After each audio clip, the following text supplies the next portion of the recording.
morning and welcome to our Friday show on the mark. Unfortunately, I'm alone today. Raksha has some family commitments, and as we know, Shail is doing his exams, and we wish both him all the best.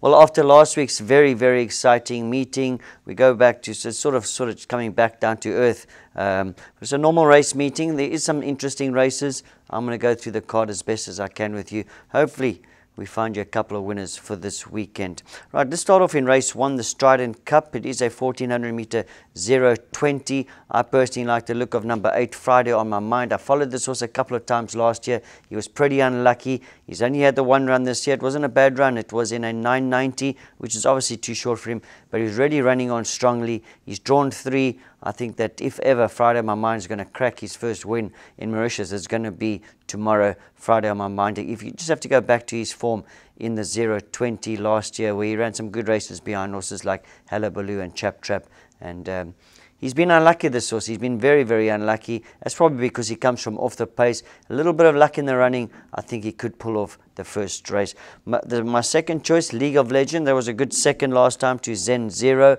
I believe this horse is a lot better than 0:20. In fact, this is the first time that he's racing in the 0:20.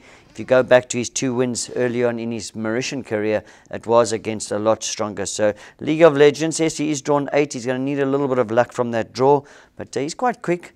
Could overcome that draw, and he's definitely got a chance. And then Anza Barrega, well, he's had 2 decent runs since they fitted him with the blinkers. He's drawn 9 as well, but have a look where he came from last time. He was drawn 10. He was hopelessly far out of his ground, and he ran on quite strongly. So Anza Barrega, he probably will be running on strongly again. Probably a little bit weaker than what he faced last time, so he's got a chance. And then keep an eye on number 2, Dark Force. As you, in my opinion, he is the best horse in the race, but obviously he is having his first run this season, and it's going to be remain to see how badly he needs it. But he's drawn 1, Pravesh Aril.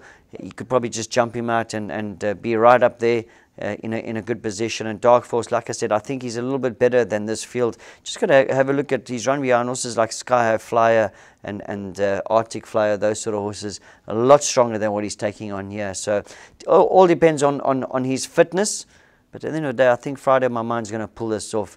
It looks like he's ready to win his first race in Mauritius. Right, we move over to race 2. It is a 1400 meter benchmark 36. And just to let you know that number 7, Captain My Captain, has been withdrawn. So if you didn't know that by now, Captain My Captain is scratch. Boostlet Top, he comes in. If I'm not mistaken, Sunil Basant will be riding Boostlet Top. So he comes in. Captain My Captain has been withdrawn, which is a pity because he was my first choice.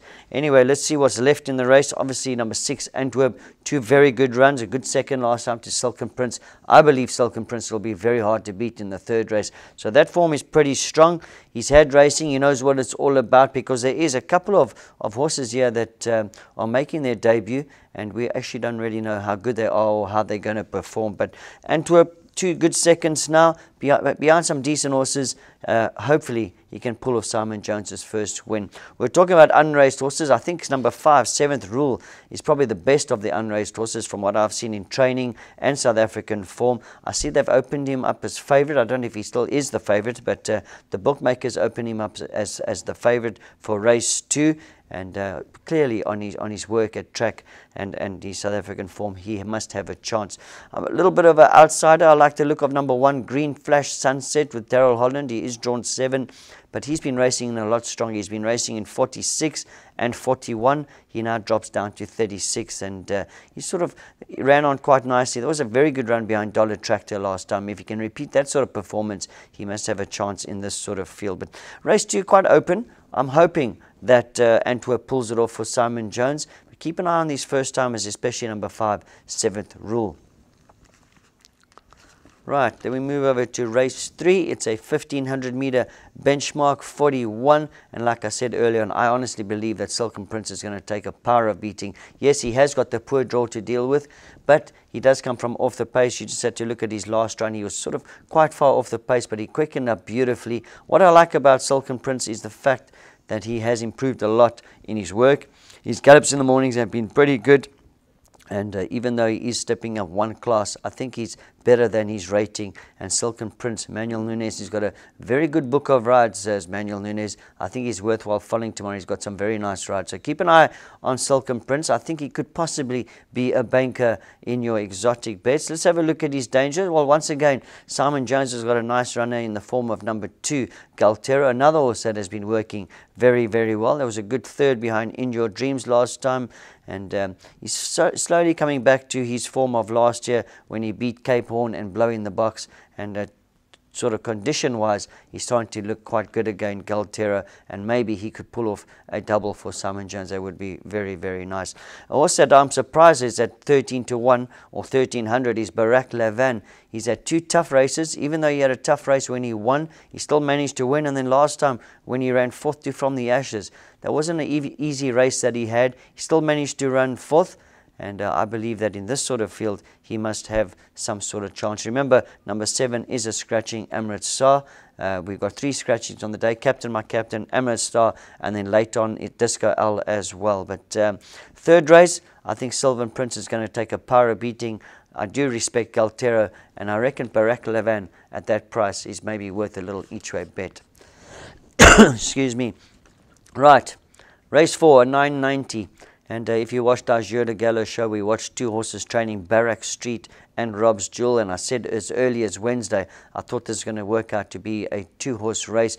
Barrack Street, well, he's pulled a nice draw. Remember, he won in 61 last time. He's now drops down to 56. He's only got the 57.5 on his back. He's drawn 3. He looks like a very, very nice horse in the making. This horse had incredible South African form as a 2-year-old. I think he went a little bit unsound there. I thought he pulled up sore on 1 or 2 occasions. But as far as I can see, it looks like he's sound again, and he's obviously a very, very good horse. Remember, he jumped from drawn 9 last time in that 990, caught a little bit wide, still fought him off in the straight. That was a good win. And Barrack Street, I reckon he might just hold too many guns for number 2, Rob's Jewel. Rob's Jewel, one of my favorite horses in Mauritius. He's as tough as nails, this horse. You can't ever ignore his chances, although you might think, well, I think that probably the 990 isn't ideal for him. He's probably a little bit better over the 1400, but he has run some cracking races in the 990, and I think that's purely because of his ability. But Barrack Street, probably, I'm going to lean towards him because he's probably a lot better distance suited than Rob's Jewel. And then Bonnie Prince, well, that was a terrific barrier trial when they fitted him with blinkers. He has sort of lost his gate speed recently. They put the blinkers on him. He jumped out very well in that barrier trial. It was a very convincing barrier trial. So Bonnie Prince, I'm going to put him down as my 3rd choice. But Barrack Street, I think that he's going to be the horse to beat in the 4th race. Right, race 5 is a 1500 meter, and it's a benchmark 66. Some nice horses running here. I'm always been a big fan of Ready to Attack. Remember, he's a multiple Group 1 winner. He was Horse of the Year as well. I think he's been very, very unlucky. Just like Friday on My Mind, he's had a couple of very, very unlucky races. And last time, maybe the 1650. Even though he has won over the 1650, I personally think that the 1500 is going to suit him ideally. He's another horse that's working very, very well, Ready to Attack, and he just has to regain some of his better form. I believe this is a lot weaker than what he has been taking on. I mean, have a look. His Hard Day's Night, Table Bay, these sort of horses that ran, even Cool at Heart, these are the horses that ran in the Barbie last week, and I think he's probably the best horse. Obviously, it all depends on how he's feeling, on how sound he is, but I can tell you that I was very happy with his work on Wednesday. In fact, I included in our show Jeu de Gallo on Wednesday. Ready to Attack, I reckon that he's going to bounce back and pick up his next win in Mauritius. His dangers, obviously number 10, Opera Royale. He's only got the 56.5. He's drawn 3. Like I said, Manoel Nunes got some good rides. There was a terrific run behind Al Sheba last time in a 1600. He hit the front. This is why I think maybe the 1500 should be okay for him. Probably suit him a little bit better. That lightweight, that 3 draw, he must be a big, big factor.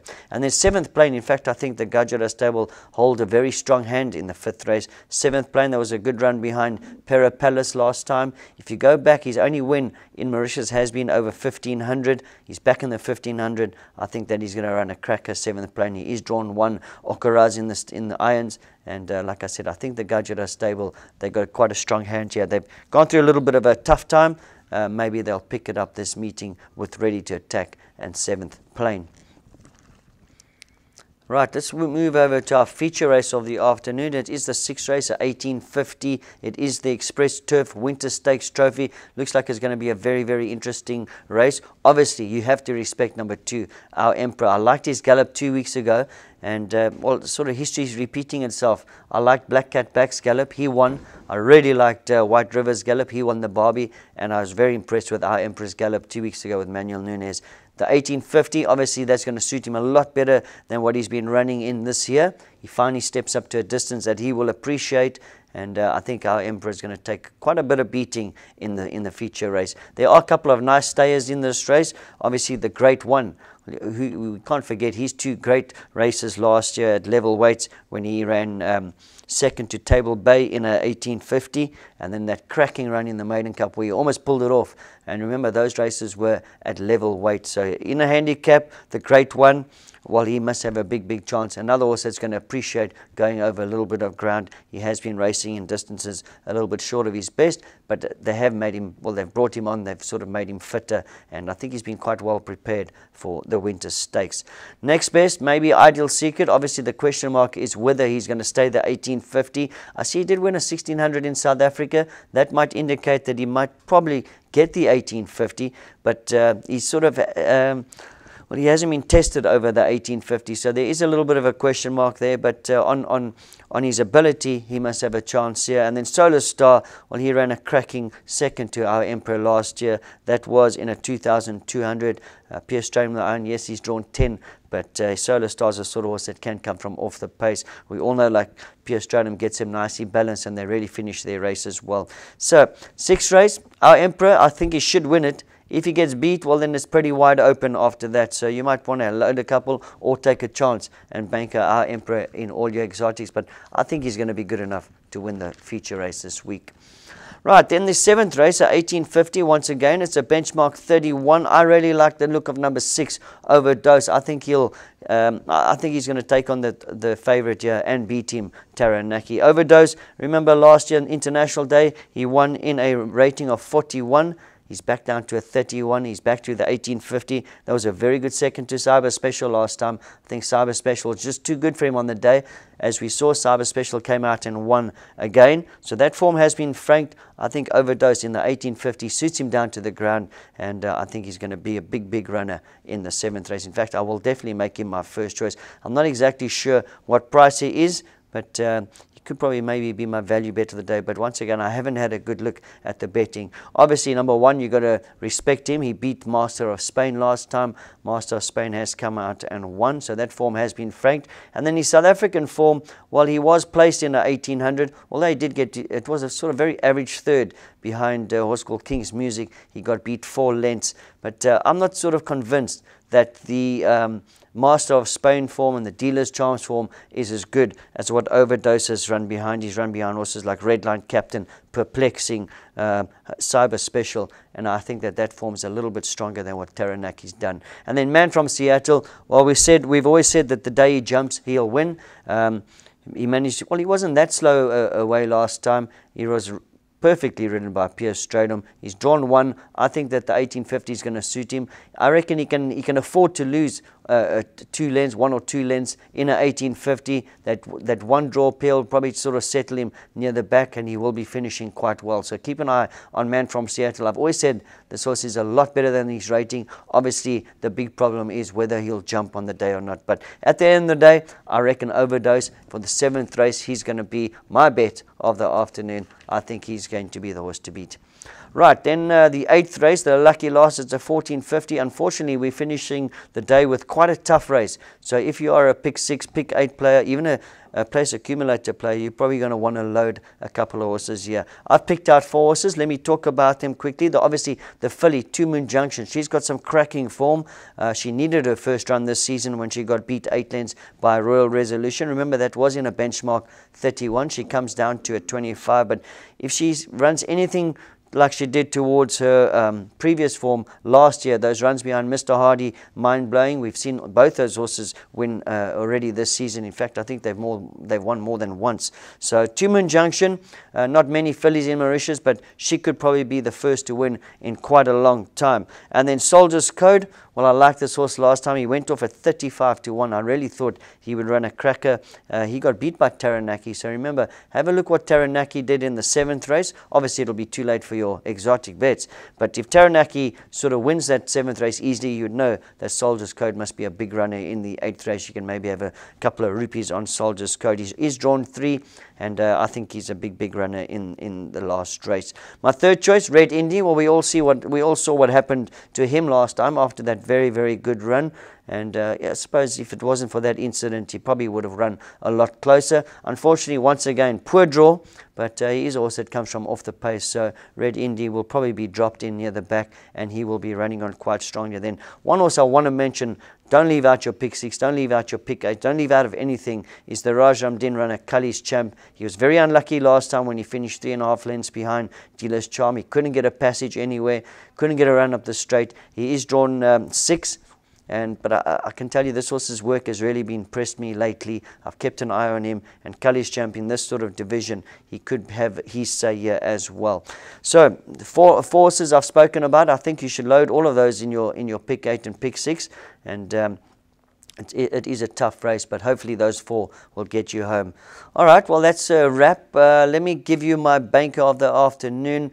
I'm going to go with a little bit of a not a short price favorite. I'm going to go with Overdose. I think he's going to be the horse to beat in the 7th race. And obviously you have to respect Silken Prince as well. Hopefully those 2 horses come home for you. You have a great day's racing. And remember, Wednesday, you will catch us up with us on Jeu de Gallo, where, Shahil won't be with me. I'll be alone next week, Wednesday. Unfortunately, Shahil is writing exams, so I'll be alone for next week, where we will be going through this card and talk about some work that we saw in the morning. Thank you very much for joining us. Goodbye.